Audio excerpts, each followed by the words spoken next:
Se paz, meus irmãos, como vocês estão? Meu nome é Pedro, eu estou aqui sempre 3 vezes por semana fazendo uma mensagem de paz e conhecimento da palavra. E hoje a mensagem que eu quero trazer era para termos cuidado, e atenção com as coisas que este mundo nos oferece. Então, convido a todos a abrir a Bíblia no Evangelho de Lucas, capítulo 16, a partir do versículo 19, que diz o seguinte: Ora, havia certo homem rico que se vestia de púrpura e de linho finíssimo e que todos os dias se regalava esplendidamente. Havia também certo mendigo chamado Lázaro, coberto de chagas, que jazia à porta daquele e desejava alimentar-se das migalhas que caíam da mesa do rico, e até os cães vinham lamber-lhe as úlceras. Aconteceu morrer do mendigo, ser levado pelos anjos para o seio de Abraão. Morreu também o rico e foi sepultado. No inferno, estando em tormentos, levantou os olhos e viu ao longe Abraão e Lázaro no seu seio. Então, clamando, disse: Pai Abraão, tenha misericórdia de mim e manda a Lázaro que molhe em água a ponta do dedo e me refresque a língua, porque estou atormentado nessa chama. Disse, porém, Abraão: Filho, lembra-te de que recebestes os teus bens em vida, e Lázaro igualmente os males. Agora, porém, aqui ele está consolado, tu em tormento.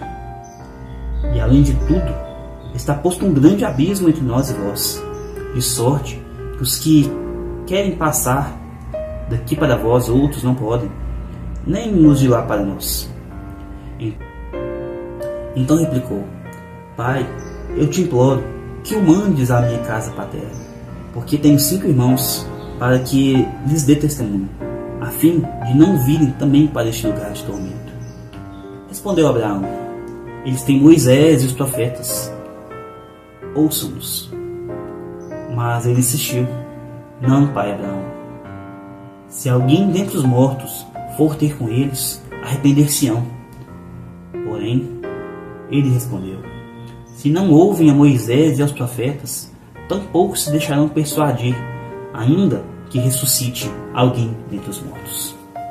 Antes de mostrar a mensagem, eu quero convidar você a me ajudar a espalhar o Evangelho. É uma coisa muito simples, uma coisa muito rápida que você faz. Curta este vídeo, comente, compartilhe essa mensagem, se inscreva no canal com a notificação ativada. Desta forma, o YouTube vai entender que esse vídeo é algo relevante e vai cada vez mais espalhar a mensagem de Deus pela plataforma.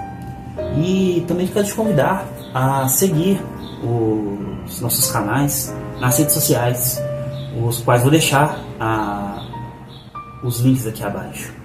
É legal ver, como essa parábola aponta justamente para aquilo que aconteceu com Jesus. Ele fala, que no final, Abraão falando com o rico, depois de ele ordenar a Abraão que Lázaro retorne, à terra dos vivos e à vida dos seus irmãos, Jesus traz uma coisa muito interessante que fala sobre ele. Ele fala que algo que Abraão disse, que mesmo que os mortos, alguém dentre os mortos ressuscite, as pessoas não iriam acreditar. E é isso que aconteceu, Naquela época Jesus era visto como um profeta, assim como Moisés e muitos outros profetas que passaram pela nação de Israel. Mas Jesus, assim como diferente dos demais profetas, ele ressuscitou dentre os mortos. E a palavra dele não foi ouvida pelas pessoas daquela época. E hoje, infelizmente, continua assim também. Uma coisa que eu tenho lembrança, uma coisa de 15 anos atrás, uma época onde ainda era possível falar sobre Deus dentro das escolas, algo que hoje é impossível pela agenda que estão querendo implantar neste mundo. Mas eu me lembro de assistir um vídeo, que até vou deixar aqui abaixo nos comentários, é um vídeo sobre essa passagem do rico e o Lázaro. É uma coisa assim feita, né, já nos dias atuais, né, trouxeram a passagem para os dias atuais, e foi uma coisa assim assustadora e atormentadora quando o rico morreu e foi levado ao inferno. Assim, é uma coisa que marcou na minha mente. Então, quando eu retornei, né, ao Evangelho, conheci a palavra de Deus finalmente, eu visitei essa passagem do rico e o Lázaro e pude lembrar, né, daquilo que eu tinha assistido muito tempo atrás. E essa passagem, ela é interessante por alguns motivos.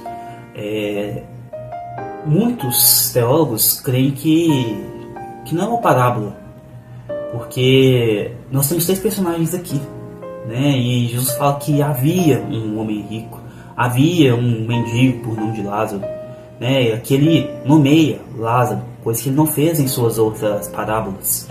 E também temos a presença de Abraão. Parece que realmente essa história aconteceu e Jesus estava nos contando e nos alertando, né? Nessa passagem aqui nós temos a figura do rico, que ele vivia em banquetes diariamente, vestia-se de linho finíssimos, né? Como a passagem aqui nos traz, e fala que ele morreu e foi sepultado.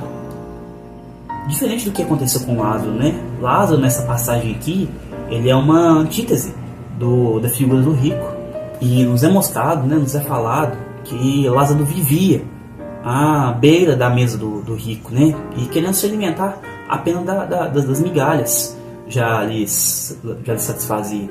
E era de tanta miséria que Lázaro vivia, né? Tanto mal que Lázaro vivia nessa terra, que até os cachorros vinham lamber suas úlceras, né? Ele vivia junto dos cães. Mas quando ele morreu, não fala nada sobre o seu sepultamento, mas é nos dito que ele é levado pelos anjos ao seio de Abraão. Então tem algumas mensagens que nós podemos tirar dessa passagem. Uma delas é que não é problema ser rico. Tem uma tensão que muitas pessoas, a riqueza é o problema. Não é. Nós temos muitos personagens na Bíblia que foram ricos. Visto aí Abraão, José de Arimateia. Mas o problema da riqueza é se apoiar nela e viver dependente dessa riqueza. Viver em prol dessa riqueza somente. Não ajudar, né? Viver como se aquilo ali fosse o nosso norte. E não, nosso norte é Cristo. A nossa vida tem que ser para Deus. A palavra mesmo fala, né, que não podemos servir a 2 senhores. Você não pode servir a Deus e ao dinheiro. Um não vai ficar satisfeito. Então, não há problema em ser rico e viver uma vida confortável. Mas se apoiar nisso que é o problema. E o pecado do rico nessa passagem não foi ser rico, mas sim a avareza. Porque ele teve diversas oportunidades, né?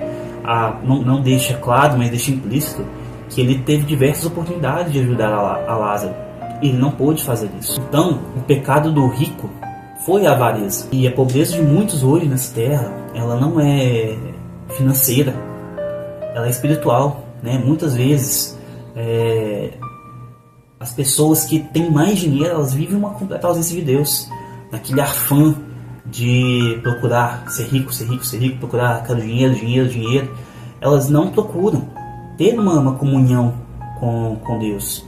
Por isso nós vemos que muitas das pessoas que cometem suicídio, elas têm posses. Não são pessoas tristes, não são pessoas pobres. A riqueza ela produz um vazio espiritual na vida da pessoa, né? Como nós não podemos servir a 2 senhores quando nós colocamos a riqueza como centro, né? Como ponto principal da nossa vida, da nossa caminhada, né? Da nossa peregrinação aqui nessa terra. Nós tiramos Cristo. E quando Cristo sai, né? A nossa vida é completamente transformada para o mal, né? Como eu falei no início aqui, Hoje não existe mais não se fala mais sobre Deus, sobre a Bíblia, não tem uma educação, um ensino religioso, um ensino espiritual nas escolas. O que acontece quando nós tiramos Deus do meio? O inimigo entra e faz morada. Então hoje nós vemos muitas escolas, né, onde o bullying, a depressão entre os alunos é crescente, há diversos problemas, diversas abominações, né, entre professores e alunos que estão acontecendo no nosso meio.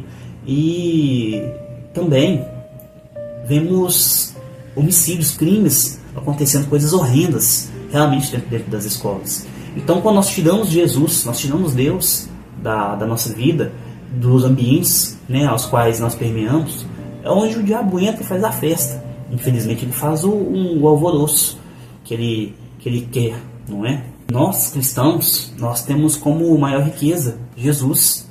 Ele é a maior riqueza que um ser humano pode ter. E nós, como nessa passagem, né, nós temos os ricos, e nós vemos que muita gente tem pobreza espiritual. O que nós temos que fazer nessa terra é doar a Deus. É uma coisa muito interessante quando nós doamos, né, a Cristo, nós doamos a palavra, a esperança que nós conhecemos. Essa esperança ela se multiplica, porque se eu tenho uma folha de papel, divido ela no meio, eu vou ficar com uma parte e a outra pessoa vai ficar com outra. Mas quando nós dividimos a Jesus com outras pessoas, aquela pessoa recebeu Jesus, e o Jesus que habita em nós, ele é engrandecido, ele é aumentado. É uma coisa muito impressionante quando nós podemos passar Jesus, né, essa esperança que é Cristo para as outras pessoas. E nós devemos fazer com que este mundo conheça a graça e a salvação, né? Porque a salvação, ela não vem por obras humanas, ela não vem por riqueza humana, mas ela vem do alto, ela vem de Jesus, ela vem de Deus. Mas uma coisa nós temos que ficar atentos, né?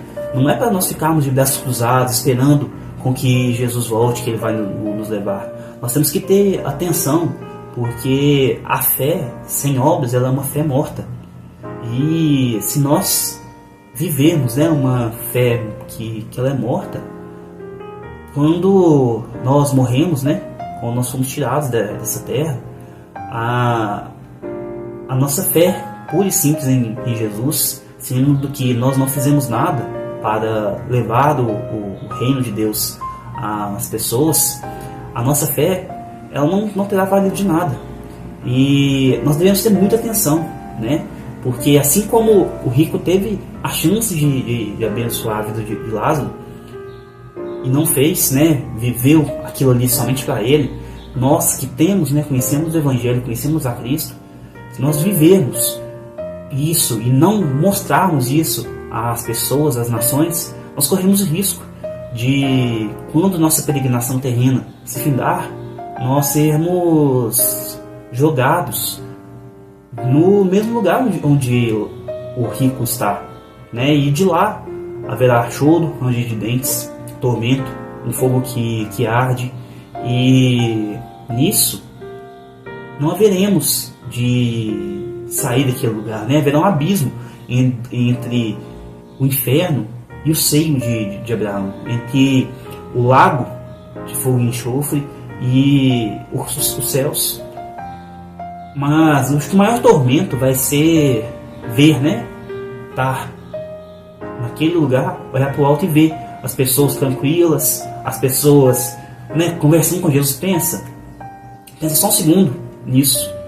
Pensa você estar num lugar, né, vendo Jesus, vendo as pessoas conversando com Jesus, convivendo com Jesus, vendo a glória de Deus enchendo aquele lugar, os anjos andando, cara, vai ser lindo o céu. Mas pensa você estar num ambiente onde você não pode sair dali e vive um tormento eterno. Pense nisso. Volte para Jesus, entregue sua vida a Jesus, deixe Ele conduzir a sua vida, para que você não caia naquele lugar, porque nós já estamos livres da morte. Não há mais condenação para quem está em Cristo Jesus. Mas se você insistir em viver as coisas deste mundo, né, em detrimento às coisas celestiais, né, querer acumular riqueza, acumular experiências mundanas em detrimento às experiências celestiais, você vai ficar, né? Quando Jesus chamar, você não estará lá. E é um ambiente onde você vai, né? Se você não mudar o seu caminho, se não mudarmos, né? Se nós não mudarmos os nossos caminhos, vai ser um tormento eterno de onde não haverá mais saída. Senhor Deus, muito obrigado por diversas vezes na Bíblia nos alertar, nos mostrar que tudo nessa terra aponta para Jesus. Ele é o Senhor, Ele é o autor e consumador da nossa fé, Pai. Senhor, que a cada momento nós possamos cada vez mais levar nossa vida a Jesus, para fugir deste lago de fogo e enxofre, de onde haverá sofrimento eterno. Senhor, nos ajude a entender e ver que nós devemos cada vez mais fazer obras nessa terra, obras para o reino de Deus, para que a sua glória seja manifestada nessa terra. Ó Pai, nos dê força, nos dê inspiração e nos dê luz para caminhar sobre este mundo tenebroso. Nós os pedimos, ó Pai, em nome de Jesus. Amém. Graças a Deus.